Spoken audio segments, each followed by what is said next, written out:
America ಹಾಗೂ Israel ನಡೆಸಿದ ಜಂಟಿ ಕ್ಷಿಪಣಿ ದಾಳಿಯಲ್ಲಿ ಇರಾನಿನ ಸರ್ವೋಚ್ಚ ನ್ಯಾಯಕ ಅಯಾತೊಲ್ಲಾ ಖಮೇನಿ ಹತ್ಯೆಯಾಗಿರುವುದಾಗಿ ಇದೀಗ ಅಧಿಕೃತವಾಗಿದೆ.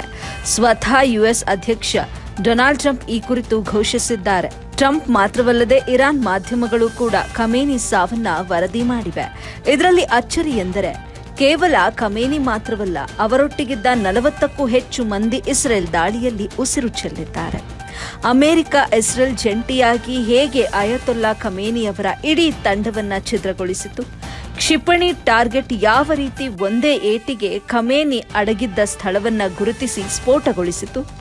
ಅಮೆರಿಕ ಇಸ್ರೇಲ್ ಗುಪ್ತಚರ ಇಲಾಖೆಗೆ ನಿಖರವಾದ ಮಾಹಿತಿಯನ್ನ ಕೊಟ್ಟವರಾದರೂ ಯಾರು? ಇದರ ಬಗ್ಗೆ ಇರಾನಿನ ಮಾಧ್ಯಮಗಳು ಹೇಳುತ್ತಿರುವುದೇನು ಎಂಬ ಹಲವು ಪ್ರಶ್ನೆಗಳು ಇರಾನ್ ಜನತೆಯನ್ನ ಬೆಂಬಿಡದೆ ಕಾಡುತ್ತಿವೆ. ಇಸ್ರೇಲಿ ಗುಪ್ತಚರ ಇಲಾಖೆ ಯುಎಸ್ ಇಸ್ರೇಲ್ ಜಂಟಿ ದಾಳಿಯ ಬಗ್ಗೆ ಅದಾಗಲೇ ಖಮೇನಿಗೆ ಸುಳಿವು ನೀಡಿತ್ತು. ತಕ್ಷಣವೇ ತಮ್ಮ ತಂಡದೊಂದಿಗೆ ಸ್ಥಳ ಬದಲಿಸಿದ ಖಮೇನಿ 40 ಸದಸ್ಯರ ಇರಾನಿನ ರಾಷ್ಟ್ರೀಯ ಭದ್ರತಾ ಮಂಡಳಿಯ ಸಭೆಯನ್ನ ಗೌಪ್ಯ ಸ್ಥಳದಲ್ಲಿ ನಡೆಸುತ್ತಿದ್ರು. ಇಲ್ಲಿಯೂ ಬಿಡದ ಅಮೆರಿಕ ಮತ್ತು ಇಸ್ರೇಲ್ ವಾಯುಪಡೆಗಳು ಆ ಪ್ರದೇಶವನ್ನು ಪತ್ತೆ ಹಚ್ಚಿ ಕಡೆಗೂ ಕ್ಷಿಪಣಿ ದಾಳಿ ನಡೆಸಿದ್ದು ಮಾತ್ರ ದುರಂತ.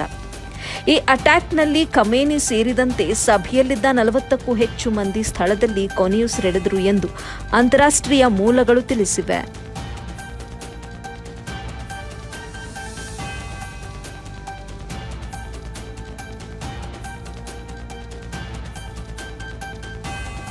करने के लिए तैयार है और ईरान ने ये कहा था कि जब वो पलटवार करेगा तो दुनिया देखेगी और दुश्मन एक तरह से दांतों तले उंगली रखने पर मजबूर हो जाएगा.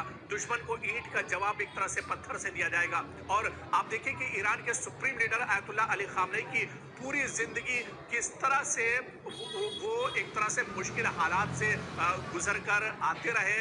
लगातार परेशानियां उनके सामने आती रही, लेकिन फिर भी उन्होंने हिम्मत नहीं हारी. चाहे वो इराक से जंग हो, चाहे सद्दाम हुसैन के सामने डट कर खड़े रहना हो, या इसी तरह से दूसरे ममालिक का जो प्रेशर था और सबसे ज्यादा जो दबाव एक तरह से ईरान के ऊपर था वो इजराइल का था. लेकिन इजराइल के सामने भी ईरान के supreme leader ayatollah Ali Khamenei कभी झुके नहीं, कभी वो पीठ दिखाकर भागे नहीं, बल्कि बेंयामिन नेतन्याहू की आंखों में आंखें डालकर ईरान के सुप्रीम लीडर हमेशा एक तरह से दुश्मन के सामने डट कर खड़े रहे.